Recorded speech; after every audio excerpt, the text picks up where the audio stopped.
Yun, isang maulang araw pa rin po sa ating lahat mga ka-page. Panibagong araw at panibagong vlog tayo. At syempre panibagong pasalamat po sa ating Panginoon at sa patuloy po ninyong suporta at tiwala mga ka-page. So ngayon ito, motor natin nakakalag. Putol na mga ka-page pala yung swing arm niya. Buti, naglinis tayo.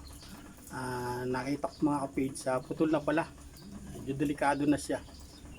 Kaya ayan, ora mismo binagbag natin para ayusin mga ka-page. Bali, kumbaga, gagawa na lang natin ng paraan. We-welding na lang natin, tapos gagalapaan mga ka-page. Bali, sa tiris yung pinaka-swing arm niya. Yan, kumbaga, re-recycle na lang natin mga ka-page. Bali, baklas muna siya mga ka-page, yung kulong natin. Bali, ito yung swing arm niya mga ka-page. Putol na po pala. Ayan siya.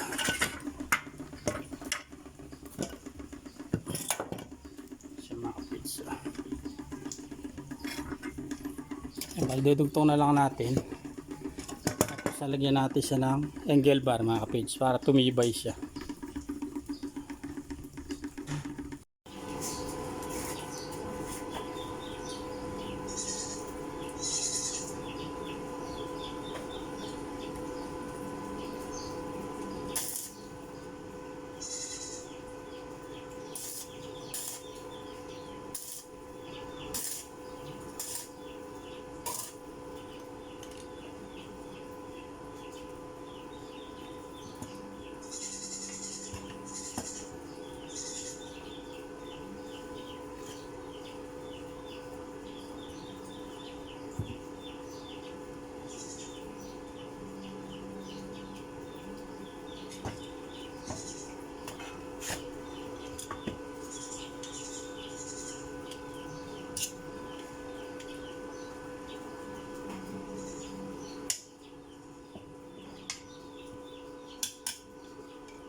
wind me up and tell me about the people that you know who are trying to feel alive.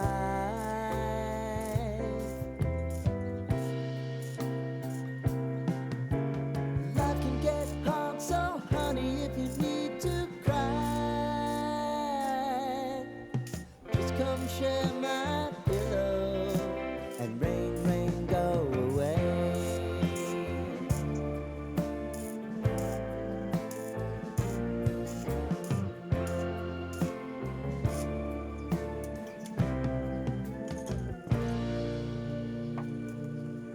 One eternity later.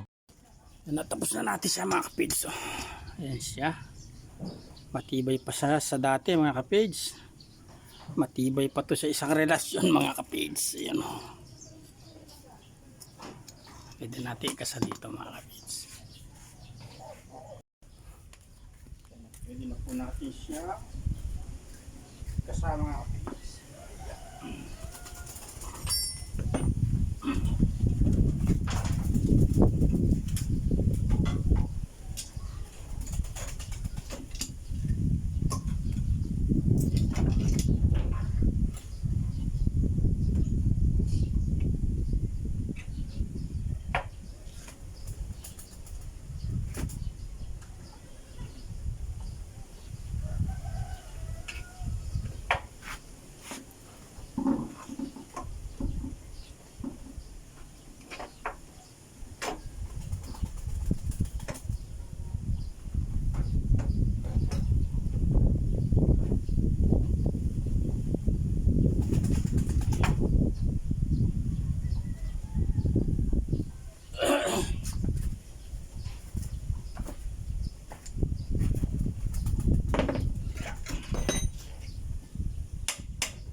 One eternity later. Yan po, naikasa na rin natin sa kulong mga ka-page. Yan o. Ito muna sasakyan natin. Pansundo kay baby ka-page. Sunduin muna natin siya sa school. One eternity later. Malihan po at punta kami dito sa may mga talahib. Nag-grass cutter si ka-page ng talahib pang tabon dun sa puling. Bago tabunan ng lupa, kailangan tabunan ng damo. So pwede raw yung talahib, sabi ni Papa. Kaya ito na lang yung kukunin ni ka-page para mabawasan. Simula ng tag-ulan, sobrang kapal na agad niya. Halos di na makita yung kulungan ng kambing namin dun. Bali yung talim ng grass cutter, yung makapal yung ginamit niya para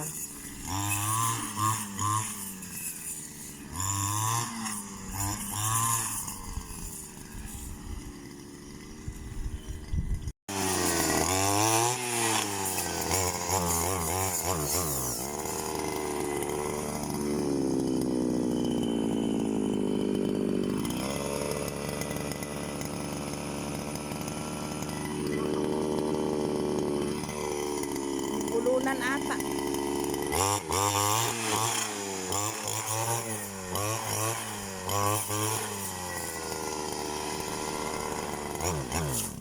Namatay.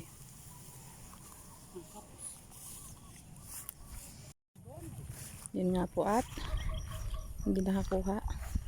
Gawa ng grass cutter. Ayaw tumuloy yung andar. Gagawin muna ni Ka-Page.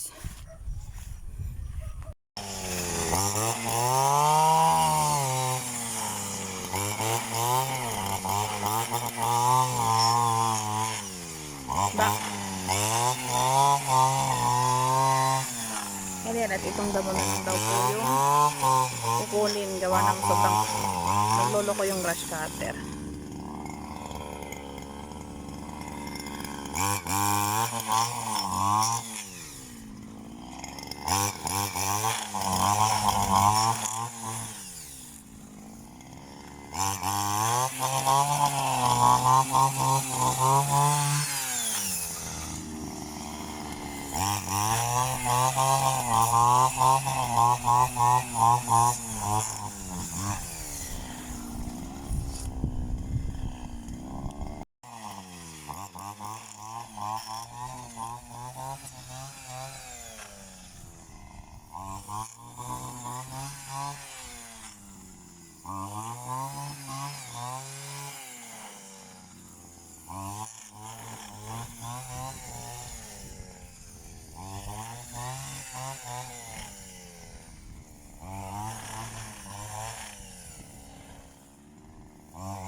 Ayan po at nakaipon na.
Bali at nakapaghakot na si Kuya Dalisay.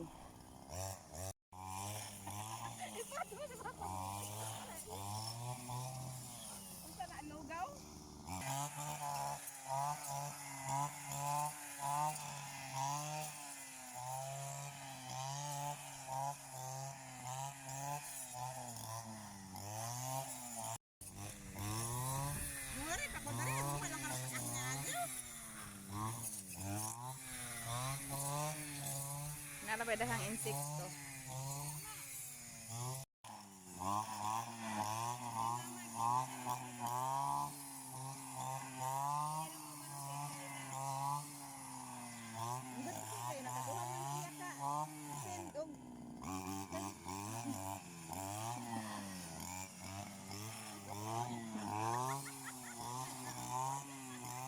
Kaya siya in-invite.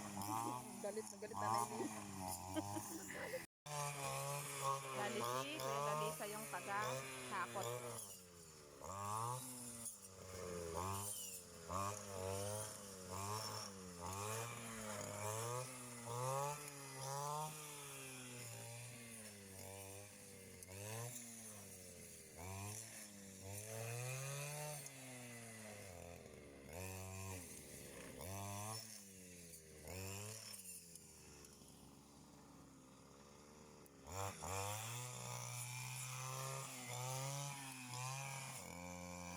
Apil ng kahit ang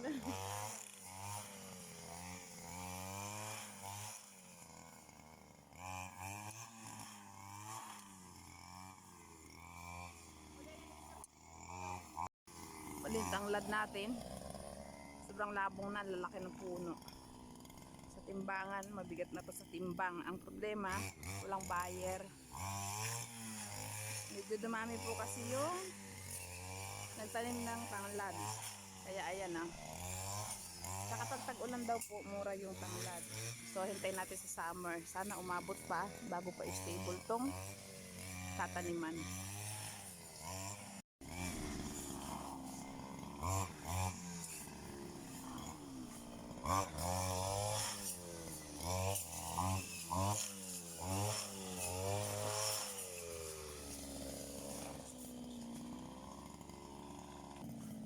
Bali ganito ang proseso. Bali ito po yung proseso ng pag-uling. Damo muna bago lupa.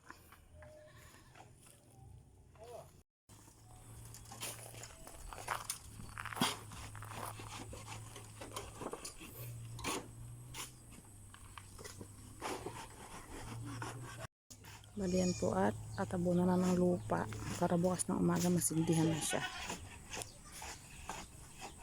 Si Kuya Dalisa yung nagtabon. Napakod si Kapage sa pag grass cutter.